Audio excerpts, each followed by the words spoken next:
Mga residente sa Iloilo City mas nahaylo nga magtaya sa loto matapos nagwa nga sa Iloilo City gintayan ang winning numbers sang 401 million pesos nga jackpot prize sa 655 draw. Pagdaog sa loto ginalantaw sang pumuluyo nga makabatak sa ila sa kapigaduhon. Yaring balita nga atong gintutukan. Ginanunsyo sang Philippine Charity Sweepstakes Office sang Sabado nga may bago na nga milyonaryo matapos nga mapaktan ang winning number sa Grand Lotto 655 draw. Ang mapalaron nga nagdaog sang 401,186,804 pesos diri nagtaya sa Iloilo City. Sa official draw results, ang winning numbers amo ang 02, 18, 49, 07, 19 kag 47. Si Manong Junjun nga masami nga nagataya sa loto, wala nagakadulaan sang paglaom nga magdaog man para may inog pa opera sa iya asawa kagalastuhon sa pagpadako sa iya anong ka mga bata. Mga pangabuhay, abis mga budlay mo. Hindi ka mga kabra, hindi ka mga kakao. Pamanday lang bra om.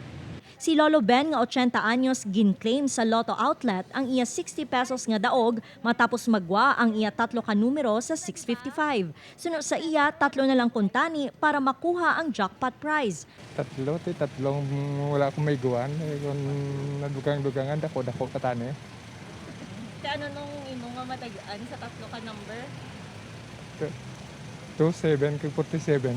Padayon man ang pagtaya ni Manong Antonio agud makabulig sa iya isig katao, ilabi na nga makaduha na ini ka beses nga nagdaog sa diin 65,000 pesos ang iya nakuha nga premyo. I want to have more financial support. Kikidamo aga kinanglan sang akon nga financial support mo. Labi na mga neighbors ko kag mga pamilya ko nga way-way gidla. Hindi na pa nagtagkulong na ang kwarta. Money for me is nothing eh.